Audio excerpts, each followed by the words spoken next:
देखिए भैया एक जानी अहिर टोली में दूध लावे जाता रही और देखिए ओकरा साथ कौन घटना होता एक गीतिया के माध्यम से सुनी जा। आई सुनी सुनी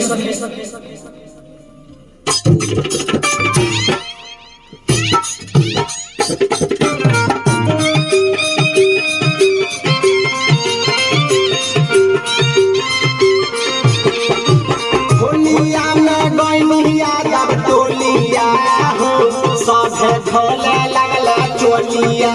टोलिया में गैनिया का टोलिया हो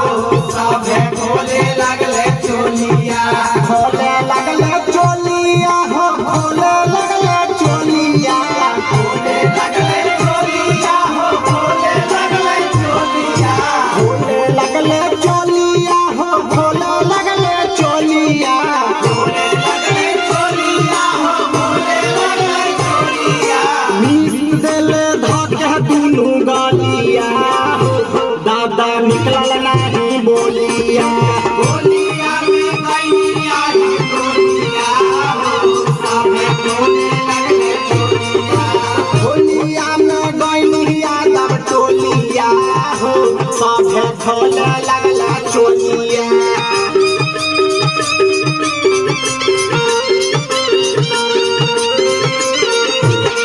अरे कैसे कहूँ कैसे बताई लाडो के ऐसा खिलतिया कैसे कहूँ कैसे बताई लाडो के ऐसा खिलतिया जाबानी पकड़ के मुन्ना लगने मोर जो बनवा जाबानी पकड़ के मुन्ना लगने मोर जो बनवा।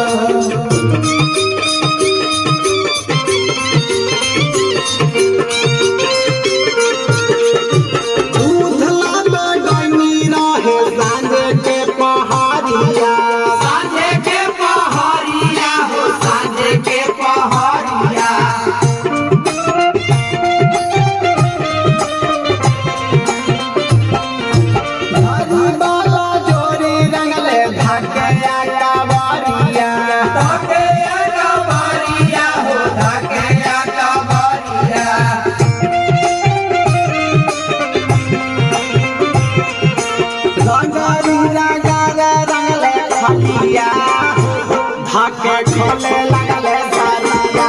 बोलिया में गैनिया दब टोलिया हो सबे ढोले लगले चोलिया बोलिया में गैनिया दब टोलिया हो सबे ढोले लगले चोलिया।